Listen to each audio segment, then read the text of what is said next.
Gente, eu acho que isso que o Marcos falou não acontece. Eu vou em todos os supermercados, tem um leitor em cada esquina. Não é verdade? Não, deve ser nos Estados Unidos que ele está falando.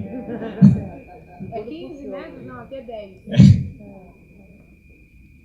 Então, pessoal, a nossa próxima palestra vai ser do Silvio Mendonça, e ele faz parte do grupo de educação fiscal estadual. E de antemão já agradeço o Silvio pela palestra. Dizer como que eu cheguei em contato com o Silvio. Eu fiz um curso de disseminadores de educação fiscal na escola, na ESAF, e ao fim do curso eu acabei tendo um contato com o pessoal da ESAF e abrimos um contato com o Silvio. Então, agradecer mais uma vez. Pelo segundo ano consecutivo, a gente tem alguém da Cefaz fazendo uma palestra dentro do nosso evento, e para a gente é super importante. E agradecer também, Silvio, eu percebi que o nosso evento entrou no calendário do GEF, do grupo, né? Então, o nosso terceiro fórum faz parte do calendário do grupo, e para a gente, como organizador do evento, é uma honra fazer parte desse calendário. Obrigado, Fernando. Bom dia a todos vocês. Bom dia. Gente, para esclarecer, essa foto foi a única que eu tinha no momento. Não está muito boa, mas eu sou um pouquinho mais bonito pessoalmente.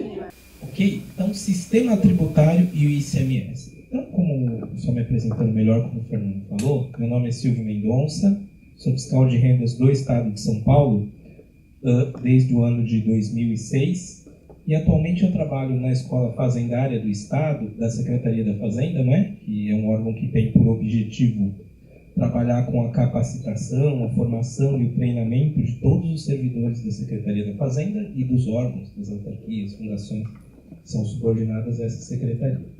E aí, além dessa missão, que é uma das suas atividades fins, vamos assim dizer, cuidar da capacitação dos servidores, né?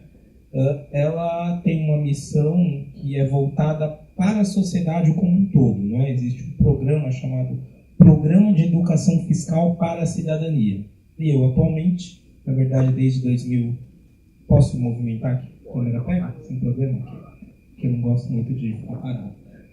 Então, na verdade, desde 2010, eu coordeno um programa chamado Programa de Educação Fiscal para a Cidadania. Então, o que seria isso? É um programa que tem o objetivo de discutir, debater com os cidadãos, conscientizar toda a sociedade, né? Então, é voltado, portanto, a todos os públicos, os estudantes, os professores, os contribuintes no sentido mais amplo, todos, inclusive os empresários, como muitos de vocês aqui são, mesmo os servidores públicos, enfim, sobre a importância dos tributos, né? O sistema tributário, o papel do tributo na sociedade, na economia, por que eles existem, por que temos que pagar, por que pagamos tanto ou não, né? Então, conscientizar, debater esse assunto, essa questão com a sociedade, e também mostrar para o cidadão a importância de ele acompanhar o retorno do tributo, né? O que o governo faz, como ele gasta, em que ele gasta, em quais políticas públicas ele gasta, o que é arrecadado com os tributos, né? Então, a questão do controle social do gasto público. Então, a gente tem uma série de iniciativas do programa, esse curso à distância que o Fernando mencionou que ele fez, palestras, seminários, congressos, temos parcerias com faculdades, onde a gente dá aulas sobre a esse respeito, disciplinas eletivas, optativas. Uma coisa muito que a gente faz é palestra, né, para vários públicos. Então, eu tendo sido convidado para participar aqui desse evento, gostaria aqui de fazer uma breve, em poucos minutos, uma discussão com vocês sobre o sistema tributário, né? Para a gente pensar, é uma coisa que vocês viram todos os dias, né? Mas para a gente pensar a importância disso daí, para o país, para o cidadão, como que ele está estruturado, quais os problemas que ele tem, né? Que alguns com certeza vocês sentem, eu diria que na pele, né? No dia a dia das atividades de negócio de vocês, e possibilidades ou perspectivas de reforma, não é? O que pode, o que precisa ser feito para modernizá-lo, né? Para que ele seja realmente um sistema que atenda a todos nós. E aí, nesse papel, vamos dar um pouco mais de destaque nessa discussão do sistema tributário, no sentido de falar da importância do ICMS, não é? Então, só para a gente começar, então, eu acho que é tranquilo se eu fosse explicar aqui a definição de tributos para vocês. Eu acho que isso é bem tranquilo, todos vocês já sabem ou já ouviram, não é? Então, a Constituição determina, não é, que o Estado é obrigado, a Constituição assim estabelece, ele tem que cumprir, a prover uma série de bens públicos e de políticas públicas para todos os cidadãos, não é? De forma gratuita. Então, nós conhecemos várias delas, por exemplo, política de saúde pública, política da educação pública. Talvez muitos de vocês usufruíram, ou alguns de vocês pelo menos, tenham usufruído dela. Eu mesmo sou um que usufruí a vida toda. Se ela não existisse, não poderia estar aqui falando com vocês agora. Então, costumo sempre ressaltar isso. Enfim, transporte público, limpeza, segurança pública, enfim. A Constituição determina que o Estado deve prover isso de forma gratuita para todo cidadão. Óbvio que para fazer isso, ele tem um custo, não é? Ele tem um custo e o Estado aí se diferencia de uma empresa privada, né? Uma empresa privada, o objetivo é essencialmente o lucro. Ela vende uma mercadoria, oferece um serviço com o intuito de obter um lucro, né? Uma parte desse valor ela remunera os custos que ela teve e outra parte é o lucro. O Estado não faz isso com finalidade de lucro, ele precisa de recursos. Então, entendeu-se que a sociedade é também um elemento do Estado, então esses recursos advêm dos tributos, né? O Estado tem esse poder chamado poder coercitivo, que a lei lhe dá, que a Constituição lhe dá, de tributar o cidadão. Então, atualmente, uma parcela da nossa sociedade, né, da nossa renda, nós transferimos para o Estado sob a forma de tributos, né, os impostos, as taxas e as chamadas contribuições especiais também. Atualmente, no Brasil, 36%, 37% do produto interno bruto. Né? Poderia me perguntar, como é seu nome? Isso. Luciene, às vezes eu consigo ter uma ideia do que as pessoas estão imaginando, né? Aí quando eu falei isso, a Luciene pensou, isso é muito ou pouco? Depende. Né?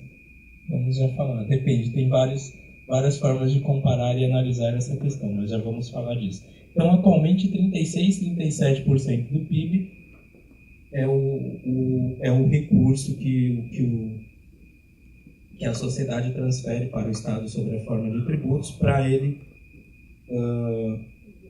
prover essas políticas públicas e os bens públicos para a própria sociedade. Então, por que sistema tributário? Então, tudo bem, a Constituição determina que o Estado pode tributar, pode arrecadar, pode cobrar essas espécies e tal, mas cobrar de quem? Quando? Em que momento? Qual Estado? Qual elemento do Estado? Né? Porque nós vivemos um sistema federativo, então temos 3 entes federativos, União, Governo Federal, Estados e municípios. Quem cobra o quê? De quem? Aonde? Então isso tem que estar organizado, né? Isso tem que ser caracterizado no sistema normativo, no sistema legal. Então, nós temos nosso sistema tributário onde está tudo isso ali bem definido. Então, você vai encontrar num capítulo da Constituição Federal, vai ter um capítulo lá específico que trata do sistema tributário nacional. E ali vai estar definido, ou seja, a competência de cada ente, da União, do Estado, do município, quem pode instituir e arrecadar qual espécie de tributo, qual taxa, qual contribuição, de que forma, que leis tem que respeitar, de que forma pode fazer, quem está isento de pagar. Então, o sistema tributário é todo um arcabouço jurídico, um arcabouço normativo que estrutura essa questão dos tributos no Brasil e o Estado deve obedecer. Então, aqui tem uma breve cronologia na qual eu não vou me deter muito, que remonta lá a 1965, 67, que é onde foi estabelecido o sistema tributário que nós temos atualmente no Brasil. Então, a Constituição de 1988, ela fez algumas alterações nesse sistema que foi criado lá em 65, 67. Esse sistema foi um pouco deformado, né, para não dizer bastante deformado, mas o modelo tributário que nós temos hoje basicamente segue essa lógica aí.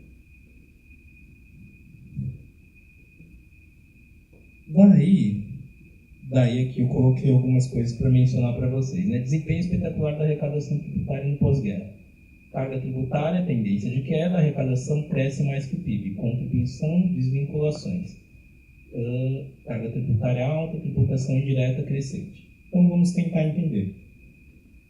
Quando esse sistema tributário que eu mencionei foi criado lá em 65, 66, 67, pasmem, acreditem se quiser, ele era um dos sistemas tributários mais modernos do mundo. Então o Brasil foi pioneiro nisso, porque naquele momento foi criado o que hoje se chama de ICMS, né?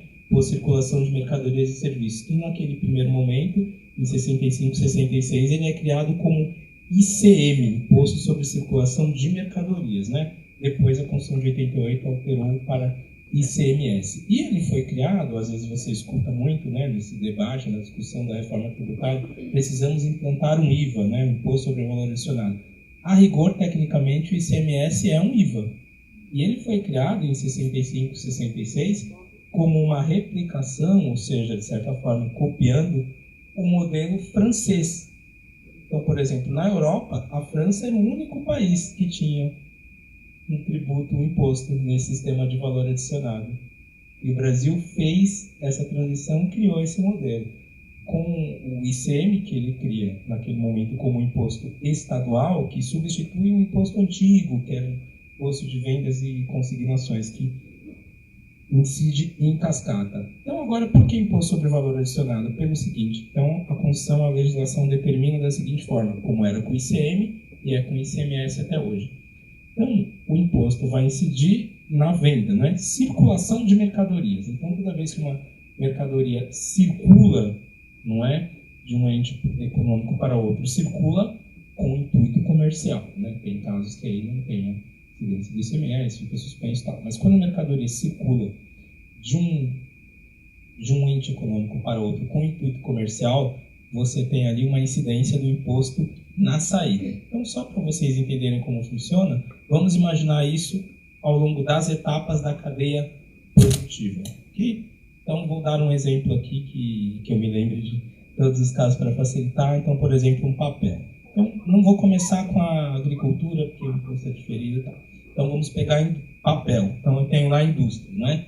Então, vamos supor, pode ser qualquer uma, só por exemplo, eu tenho lá a Klabin, não é? Uma indústria de papel. Então, a Klabin foi lá, comprou seus matérias-primas, seus insumos e tal, produziu o papel. Klabin Indústria. Aí a Calunga, que é um comércio atacadista. Fora a gente pode comprar lá também, né? Mas a rigor, na classificação nacional de atividade econômica dela lá é de comércio atacadista. A Calunga, comércio atacadista, foi abastecer o seu estoque, não é? E foi lá comprar o papel na Klabin. Opa, então teve uma circulação de mercadoria aí, certo? Da indústria para o atacado. Saída, incidência de ICMS. Incidência de ICMS. A Klabin tem que pagar o ICMS. Tudo bem. Aí um comércio varejista qualquer, uma lojinha aqui mesmo, imaginem alguma que vocês conheçam, que eu não conheço aqui para dar um exemplo, também foi abastecer o seu estoque e foi comprar papéis no atacadista, na Calunga. Opa, a mercadoria circulou de novo na cadeia produtiva. Agora do atacado para o varejo. Então a Luciene foi comprar papel na lojinha varejista, perto da casa dela. Ou a mercadoria circulou de novo, agora no caso do varejo, né, do comércio varejista, para o consumidor final. Então, de novo, outra incidência do ICMS, fato gerador na saída. Ocorre que a legislação faculta, permite que o contribuinte do imposto, débito do imposto, quando saiu a mercadoria, fato gerador, opa, débito, imposto a pagar. Ocorre que a legislação faculta que ele possa se creditar do ICM, como era antigamente, ou do ICMS que é hoje, que estava no valor da mercadoria que ele pagou na entrada, aquele processo produtivo. Então, ele se debita na saída, adicionou valor, se acredita do que ele pagou na mercadoria na entrada. Então, o raciocínio é que, por isso que se fala, né, imposto sobre valor adicionado. Ele estaria recolhendo um imposto sobre o que ele agregou de valor naquilo, no processo produtivo. Ok? Quanto que os sistemas dos tributos que existiam antes, por exemplo, o imposto de vendas e consignações, que é o chamado imposto em cascata, né? Cada etapa em que ele passasse da cadeia produtiva, você cobra lá a alíquota, 15, 12, 18, sei lá, a alíquota que foi. Não se acredita no que já tinha pago quando entrou. Então, dentro desse princípio, com esse conceito de imposto sobre o valor adicionado, o ICM foi criado em 65, 66, que era algo extremamente eficaz e muito moderno para aquela época. Então, o Brasil tinha um dos sistemas tributários mais modernos do mundo. Ao longo da década de 70, e tem uma coisa interessante para destacar aqui também, que isso depois foi mudado, é um problema que se tem hoje. Ele foi criado naquela época como um imposto de competência dos estados, não é? Mas com alíquotas únicas com alíquotas uniformes. Todos os estados tinham a mesma alíquota de ICM, não é? E com o aspecto de poder legislar sobre ele, conceder benefícios e tal, apesar de ele ser um imposto de competência estadual, mas com esse aspecto de legislar, normatizar a cobrança, conceder benefícios no âmbito federal. Que tinha muito a ver com o contexto político que você tinha na época. Você tinha um governo militar na época, né? Então você tinha uma tendência de centralização de tudo mesmo. Não foi diferente com a política tributária, com a política fiscal, ok? Na década de 70, o ICM, de alguma maneira, ele vai sendo um pouco prejudicado, não é? Em algumas dessas características de modernidade que eu falei, de sistema sobre valor adicionado. E após a Constituição de 1988, aí realmente ele começa a ter alguns problemas. Começa a ter alguns problemas por quê? Como com a Constituição de 88 veio na sequência do processo de redemocratização do país, o que se pensava, o que se discute, o que se pensa que tem algum fundamento até hoje é o quê? Era o quê? Vamos descentralizar, não é?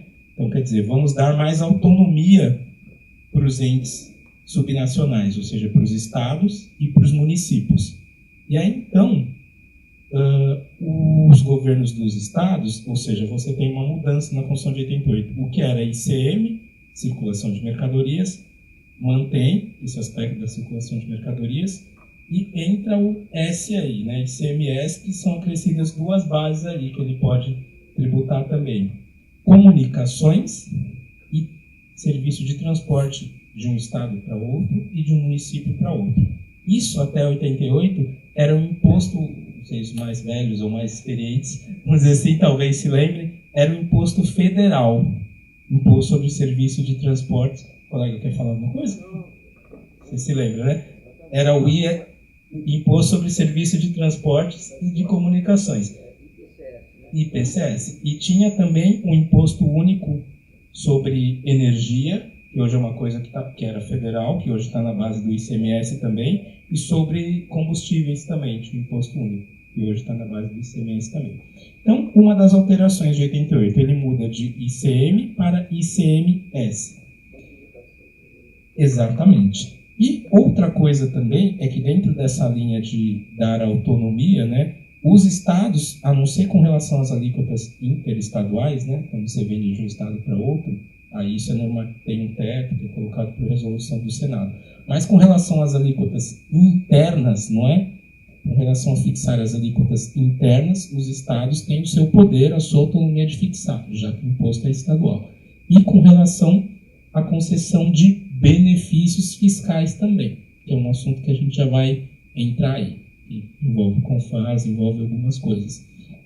Então, quer dizer, e aí um pouco, quando o Estado ganha esse poder, o imposto foi se deteriorando e foram sendo criadas algumas dificuldades. Por quê? Os estados fixam as suas alíquotas internas como querem, umas maiores, outras menores e tal. E aí você tem o problema da guerra fiscal, que vocês devem conhecer, ouvir falar e até sofrer os efeitos dela. Outro, o Estado, cada Estado pode colocar a sua legislação, que antes era centralizado no âmbito federal. E aí, vocês que têm empresas, ou os contadores que estão aqui, sabem do que eu estou falando, né? A dificuldade que é de controlar e de trabalhar com isso, né? Porque imagina, você tem 27 legislações. Tudo bem, quando você está dentro do seu estado, tudo bem, mas comprou de um outro estado, vendeu para um outro estado. Então, vocês precisam entender tudo isso. Então, quer dizer, você tem 27 legislações do imposto. Então, é uma coisa extremamente complexa, não é? Extremamente complexa. Complexa para todo mundo. Complexa para o governo cobrar e arrecadar o tributo. Complexa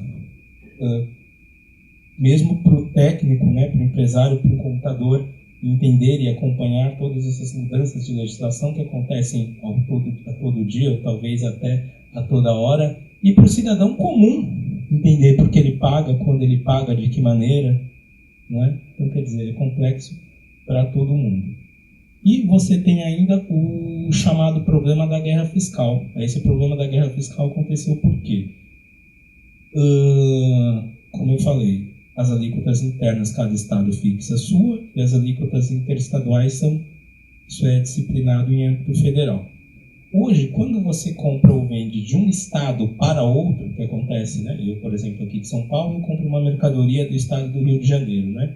Aí, essa alíquota de um estado para outro já está previsto. Então, por exemplo, de São Paulo para o Rio é 12%, certo? Então, 12%. E aí, quando você compra de um estado para o outro, o fato gerador é entendido como na origem. Então, você vai pagar, por exemplo, uma empresa aqui de São Paulo, né? Comprei produto do Rio de Janeiro. Eu vou pagar a alíquota interestadual de 12% para o estado do Rio de Janeiro.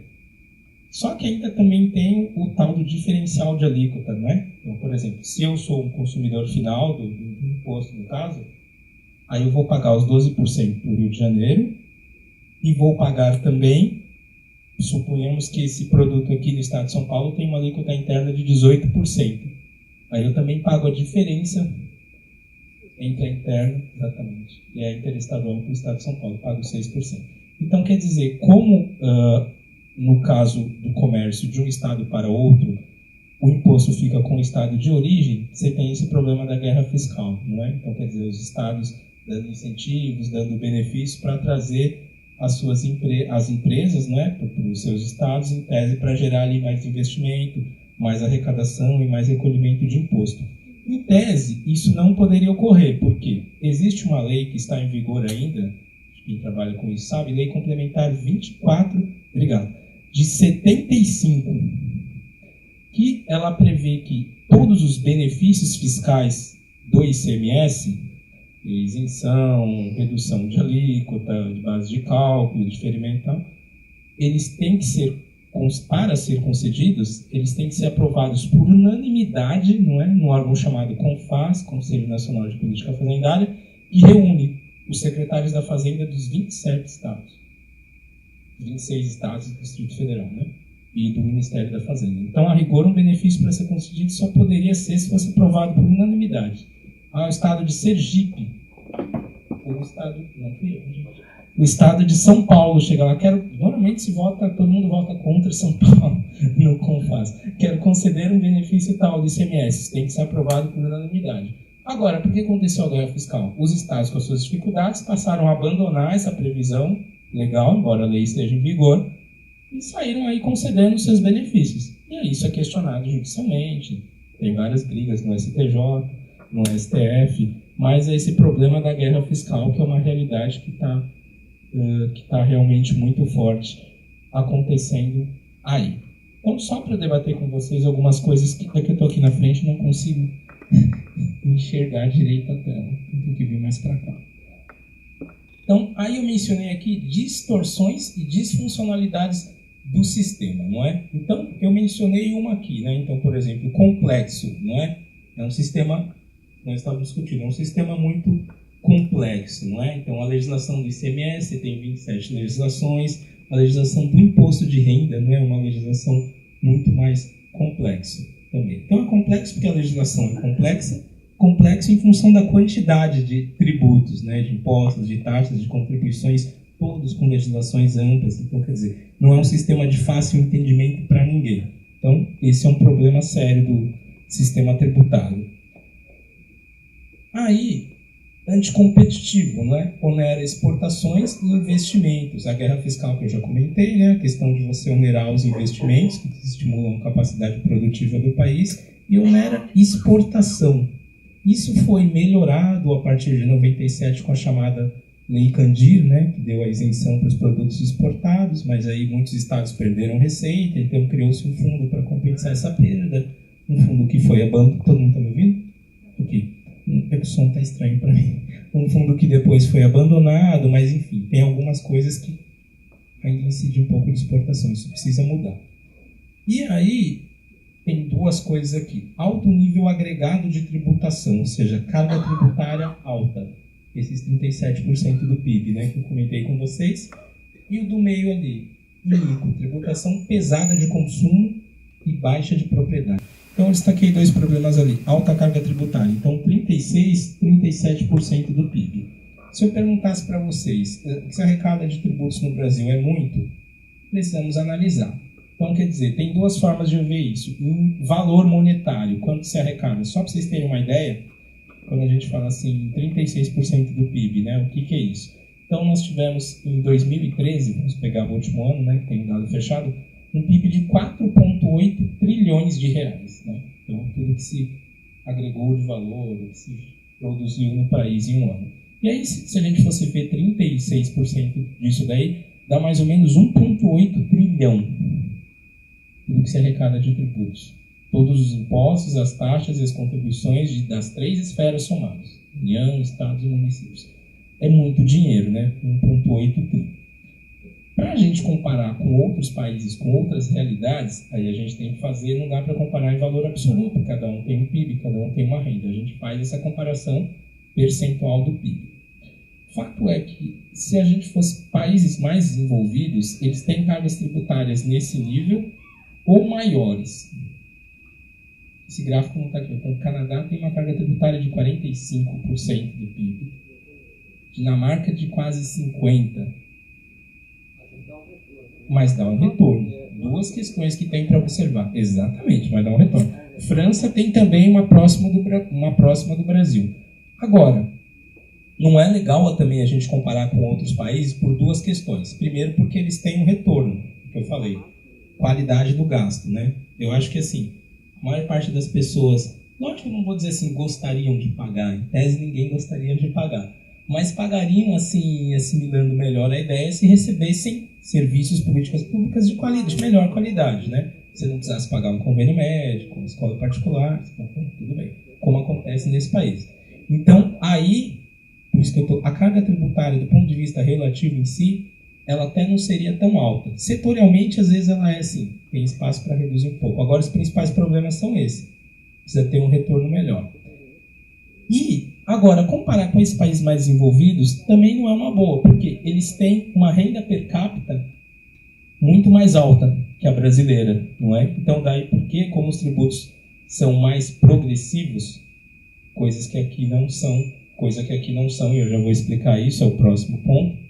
Então, quer dizer, quanto mais você ganha, mais você contribui. E quanto menos você ganha, menos você contribui. Como nesses países a renda per capita é alta, então você tem muita gente que ganha muito, e aí eles contribuem proporcionalmente mais, então é natural que a carga tributária seja um pouco mais alta. Então, o ideal seria comparar com o Brasil, a carga tributária do Brasil, para fazer essa comparação com outros países, né, com países em estágios de desenvolvimento e com rendas per capita similares à do Brasil também. Seria uma comparação mais interessante. E aí, nesse sentido, a nossa carga tributária é um pouco, de fato, ela é um pouco elevada, sim. Ela é um pouco elevada, sim. Comparado com alguns países, até não, ela fica ali mais ou menos na média. O que eu estou querendo dizer, sendo objetivo, né, para ficar dentro do tempo que eu tenho ali. Mencionar algumas outras coisas também. Ela é um pouco elevada, tem espaço para reduzir um pouco, mas esse nem é o maior problema em si. Esse nem é o maior problema em si. Na minha visão, vou dizer para vocês por quê. Então, quer dizer, comparando com os outros países, ela é mais um pouco elevada. Isso é a carga tributária bruta. Se eu fosse usar um conceito que tem também, que é a carga tributária líquida, né? Ou seja, dessa carga tributária, eu deveria reduzir o que é transferência direta para o cidadão e os subsídios que são dados, isenções para vários setores. Aí ela cairia para uns 28% do PIB, 29%, alguma coisa assim. Ficaria dentro da média. Mas, de modo geral, vamos dizer que para a nossa realidade de renda, o nível de taxação está um pouco elevado, um pouco acima. Então, esse é um problema. E aí, o outro problema que eu reputo, considero muito mais grave ainda. A maior parte dos países que têm sistemas tributários mais modernos, né, o grosso da tributação, a maior fatia da incidência tributária, ela está no patrimônio e na renda. No patrimônio e na renda. E de forma cada vez mais progressiva. Ou seja, quem tem mais patrimônio e quem ganha mais, paga mais. Quem tem menos patrimônio e ganha menos, paga menos. No nosso caso, que eu considero, reputo, como o maior problema do sistema tributário hoje, além do aspecto da carga ser um pouco elevada, o sistema ser complexo, o grosso da nossa tributação está muito mais sobre a produção e o consumo. do que sobre o patrimônio e a renda. E aí, quando isso acontece, ele é regressivo. O sistema é regressivo. Ao contrário dos que estão sobre o patrimônio e a renda, que são progressivos. Como que é isso, colega? Qual é o nome da colega? Lúcia. Não, Lúcia, é assim. Para simplificar. Desculpa, esqueci seu nome. Vamos imaginar. Lúcia e Luciene, legal. Vamos imaginar que eu, a Lúcia, o Luciene, desculpa, o Silvio Santos e o Antônio Emílio de Moraes. Por que não? Que nós vamos a um supermercado próximo daqui, não sei, e compremos lá um pacote de arroz. Será que o Silvio Santos vai comprar arroz? Acho que não. Mas vamos imaginar. Antônio Emílio está até doente, mas enfim. Sei lá, eu queria dar um exemplo de uma pessoa que tenha boa condição financeira. Vocês podem imaginar qualquer outra. A Gisele Bündchen. A Gisele Bündchen não vai no mercado, não. Que exemplo imbecil. Mas vamos dizer que ela for uma vez na vida, né? Então, quer dizer, nós 5 vamos lá, eu, a Luciene, a Lúcia, o Silvio Santos e a Gisele Bündchen, compramos no mesmo mercado o mesmo pacote de arroz, do mesmo tamanho e da mesma marca. Certo? Logo vamos pagar o mesmo valor. Acho que da Gisele Bündchen não vão cobrar, né? Mas vamos dizer que cobrar. Logo vamos pagar o mesmo valor e vamos pagar o mesmo valor do pacote de arroz, né? Do produto, e vamos pagar o mesmo valor de ICMS. O mesmo valor. Agora, isso não representa na renda do Silvio Santos e da Gisele Bündchen e da Lúcia. A Lúcia ganha bem também. Só eu e nós, só que a gente é mais complicado. Isso não representa na renda deles 3 o que representa na minha renda. Ou seja, então, proporcionalmente à renda de cada um, ele não está pagando nada ICMS, nada. Então, quer dizer, quando eu tenho a tributação sobre o patrimônio e a renda, eu consigo estabelecer essa progressividade que eu falei. Eu cobro mais de quem tem mais e de quem ganha mais. E cobro menos de quem tem menos. 15%, 25%, 27,5% e tal. Quanto mais você tem, mais você paga. E os impostos sobre patrimônio, a rigor, deveriam ser assim também. Quando está sobre o consumo e a produção, Lúcia, aí eu não consigo fazer isso. Então, ele é regressivo. Ok? Então, o que acontece? Pessoas que mais precisam de receber as políticas públicas do Estado, não é, que mais dependem dessas políticas, educação pública, saúde, segurança, enfim, financiam mais o gasto público do que pessoas que não usam. Deveria ser o contrário.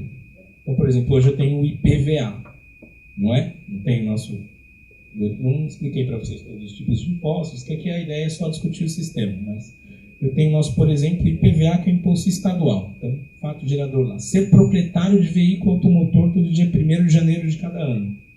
Então, você tem que pagar o seu IPVA para o Estado. Normalmente, em regra, 4% do valor venal do veículo. Certo? E, sei lá, por exemplo, vamos pegar um exemplo, nenhuma crítica a ele, pelo amor de Deus, tem todo o direito de trabalhar para isso.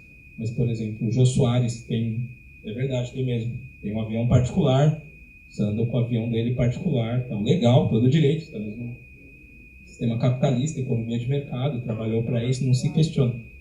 Ele não podia pagar o imposto por ter esse avião?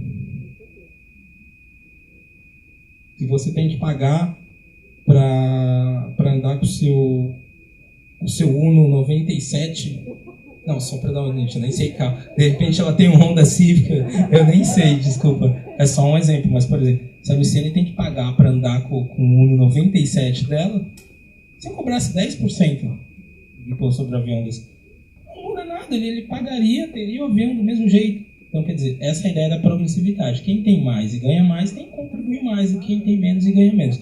Quando a tributação está no consumo e na produção, ela é regressiva. Então, eu não consigo fazer essa distinção. E aí, esse gráfico está mostrando aqui quanto em percentual do PIB os países têm do seu sistema tributário sobre o consumo e a produção. Então, por exemplo, lá a Croácia, 20% da carga tributária dela está sobre o consumo e a produção. Aí vem lá o nosso glorioso Brasil. Então, você tem mais ou menos ali uns 16%, não é? Dos 36% do PIB, uns 16, 17% estão sobre o consumo e a produção. Então, para a nossa realidade, isso é complexo. É um problema grave do sistema. E aí, porque ele é regressivo, ou seja, quem ganha menos acaba financiando mais, proporcionalmente à renda que tem. Mas aí ele também tem outro problema, que ele eleva e encarece, e vocês lidam com isso, quando ele está sobre o consumo e a produção, o custo da mercadoria. Não é? Então, eu acho que muitos de vocês aqui eu, uma ou duas vezes por ano, nas férias, quando posso, muitos de vocês aqui talvez já devem ter viajado para o exterior, ou conheçam pessoas, familiares que o fazem, e às vezes se espantaram vendo preços de produtos, né? Por metade, 70% menos do que a gente paga aqui. Mesmo produto, mesma marca. Quem já viu sabe o que eu estou falando. Estou falando do povo imaginando. Você se sente um besta. Você fala, nossa, mas como pode? Não é? Então, quer dizer, o nosso custo da produção aqui é muito alto, né? E a carga tributária, nesse sentido, é um problema, na medida em que ela está mais sobre a produção. Então, quer dizer, isso é um problema para a nossa sociedade. Nós temos produtos muito caros, muito altos, em termos de competitividade, né? De inserção com o mercado externo. Que isso é uma tendência, né? Com a globalização, os mercados vão cada vez mais se integrando, você tem padrões de competição internacional, e aí, nesse sentido, nós temos dificuldade, né? O chamado custo Brasil. Ele não se deve tão exclusivamente a esse problema, de os tributos estarem mais sobre a produção e o consumo. Mas esse é um problema. Tem outras razões também, mas estamos falando desse assunto, isso é um problema grave também. Então, acompanhando ali, só para avançar. Então, aqui falando, como eu mencionei, do ICMS, só para vocês entenderem, o ICMS é o imposto mais importante do sistema tributário, imposto mais importante de todos os estados. Então, por exemplo, tem aqui só para vocês terem uma ideia. Olha lá, os dados do PIB do Brasil, 4,8 trilhões, 1,8, né? 1,798 lá é a nossa carga tributária total. Os estados arrecadam, todos os estados do país, 468 bilhões de ICMS. Só para vocês saberem, daqui 110 é do estado de São Paulo. Então, por que eu falo que ele é o imposto mais importante? Ano passado, 2013, né? O estado de São Paulo teve um orçamento de 175 bilhões. Desses 175, 110 ICMS. Geralmente entre 80% e 85% da arrecadação do estado. Isso não acontece só com o estado de São Paulo, não. Isso é uma realidade que acontece também com a maior parte dos estados da federação. Então, só para vocês terem uma ideia, base de incidência 2013, né? Ou seja, então você tem ali os 41,2%, né, do que se arrecada de imposto no país sobre bens e serviços. E aí os 25% de salários, tal, depois comércio exterior, para vocês verem como se distribui por setor de atividade econômica. Aqui é a arrecadação tributária total do país por algumas espécies de tributo, né? Que é ICMS, Previdência, Imposto de Renda, COFINS, PIS. Vocês têm, não? Olha, esse aqui eu já mostrei, esse quadrinho aqui. Então aqui, ó, carga tributária lá em cima da União, só do governo federal. O rosinha é contribuições, o azul, impostos. Taxas se arrecada muito pouco. E aqui a carga tributária bruta global da nação, incluindo União, Estados e municípios. Essa distribuição também. A maioria é impostos, contribuições está mais ou menos ali parelho. Ok? Então, o ICMS, basicamente aqui eu mencionei alguns itens que eu acabei já comentando com vocês quando eu estava falando daqueles aspectos da guerra fiscal, essa coisa toda, e aqui algumas discussões sobre federalismo, mas que acho que não é o caso de dizer aqui, mencionar isso também. Aqui os gráficos que mostram a distribuição da arrecadação tributária por ente, não é? Então, vocês vejam que União, 67%, estados 26% e municípios 6,2%. Esse é um problema grave que nós temos também. Como eu mencionei para vocês, a tendência de descentralização que veio desde a Constituição de 88 vem dando cada vez mais poder e mais autonomia para os estados e para os municípios. Seria razoável que os municípios ficassem com a maior parte do bolo tributário, porque o município é onde o cidadão vive ali, de forma concreta. é o ente federativo que vai interagir, lidar com o cidadão no sentido de procurar atender às suas demandas de uma forma mais imediata. Agora, não é o que acontece. A carga está mais centralizada na União. E aí, os municípios acabam vivendo, muitos deles não têm receita própria suficiente para atender às suas demandas. Não é o caso, por exemplo, de uma prefeitura do município de São Paulo. Tem lá um orçamento de 50 bilhões de reais, disso daí 40 é receita própria. Agora, outros municípios, ele vive praticamente com 80% de dependência de repasse federal, do Fundo de Participação dos Municípios, que é o Imposto de Renda e o IPI, e dos estados. Esse valor que eu mencionei para vocês, o ICMS, por exemplo, foi arrecadado no ano passado, 110 bilhões. Esse ano deve ser uns 120, 125. Um quarto desse valor, embora o imposto seja um imposto de competência estadual, é distribuído, é repartido entre os municípios. No caso do Estado de São Paulo, entre os 645 municípios que o Estado tem. Então, muitos municípios sobrevivem com isso, embora, pela Constituição, ele tenha autonomia. É algo complexo, né? Então, imagine assim, tem autonomia, mas não tem dinheiro. Então, você não tem autonomia, né? Se você é independente, você tem que ter dinheiro. Isso é básico. Então, isso também é um problema, um conflito que está havendo aqui na estrutura federativa. E aí tem também que os municípios têm autonomia, têm recursos, têm funções públicas para executar, mas é complicado esse aspecto da autonomia a eles, porque eles normalmente não têm estrutura, não têm recurso e não têm estrutura administrativa. Só para vocês terem uma ideia, estava dando uma palestra para municípios em Taubaté, no ano passado, daquela região, e estava conversando com o secretário de Finanças do município de Ubatuba. Não sei se vocês já devem ter ouvido falar. Estamos falando dessa dificuldade dos municípios de arrecadar, de executar as políticas públicas. E aí ele, lá no cafezinho, perguntou: você tem ideia de quantos auditores fiscais eu tenho em Ubatuba? Aí eu falei: vou chutar lá embaixo, né? Falei 10, eu tenho 1. Então pense a realidade que os municípios estão, né? Do aspecto fiscal complicado. Bom, teria muita coisa para falar, mas para ficar dentro do meu tema, eu deixo 1 minuto e meio para perguntas. Não, brincadeiras.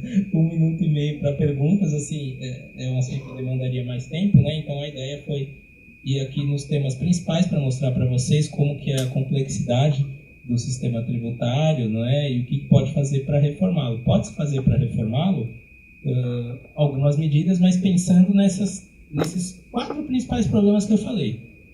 Ele precisa ser um sistema mais simples, ele precisa ser um sistema que tribute mais a patrimônio e a renda, e não a produção e o consumo, de forma mais progressiva, não é? Ele precisa ser um sistema, como eu falei, que de alguma maneira você, tudo bem, acabe na medida do possível reduzindo um pouco a carga tributária, mas isso nem é o problema principal, e você precisa ter um fortalecimento do poder fiscal dos municípios. Então, quer dizer, esses são 4 parâmetros importantes para você pensar as possibilidades de reforma do sistema tributário, além do aspecto da incidência excessiva do imposto sobre a produção, que encarece o custo do produto, que é um problema que vocês bem conhecem e lidam com ele todo dia.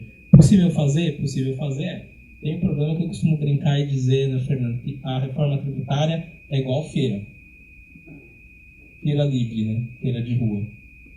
Todo mundo é contra se não mexer com ele. Não, eu sou contra, mas se eu não perder nada. Então, um pouco difícil ter reforma tributária, né? Principalmente no ambiente democrático. Você precisa de uma conjunção de forças políticas muito efetiva para construir isso, né? Então, como estamos no ano de eleição, vamos atentar. Esperamos que essa questão seja debatida, não é? Deveria ser. Essa reforma tributária no Brasil só vai acontecer quando houver uma reforma da federação, estrutural, ou melhor, do sistema federativo. Uma atividade política. Sim. De uma ditadura. Vamos fazer uma nova Constituição para acertar tudo o resto. Não é nem. Eu entendi, não é nem o que o senhor falou defendendo a ditadura, eu entendi, mas uma mudança de paradigma. Porque, por exemplo, essa reforma de 65, 66 foi feito nesse contexto, no contexto em que você tinha uma mudança de regime e você tinha um governo forte. Então, quer dizer, no ambiente democrático, a reforma tributária é uma equação complexa de ser alcançada, por isso, porque todas as forças ali se mobilizam, seus lobbies, suas pressões, e ninguém quer perder nada. Agora, a gente precisa entender de uma forma republicana, os setores precisam, né, enxergar os benefícios que isso vai ter no médio e longo prazo, em termos de crescimento da economia, né, em termos de equidade social, né, de você ter esse elemento de justiça tributária na medida em que você tribute menos quem menos tem, mais quem menos tem, crescimento do emprego, da renda. Você precisa entender a perspectiva de melhora que isso tem no médio e longo prazo. Se a gente for pensar só nos setores, né, forem pensar só no imediatismo, aí fica muito difícil de construir essa solução. Mas, gente, era isso que eu queria discutir com vocês. Tem o meu e-mail aqui, se quiserem estender esse debate sobre o assunto, eu acolho com satisfação. Agradeço aí a atenção de todos vocês e o Fernando e a coordenação do fórum aí pela oportunidade que nos abriu. Muito obrigado, gente.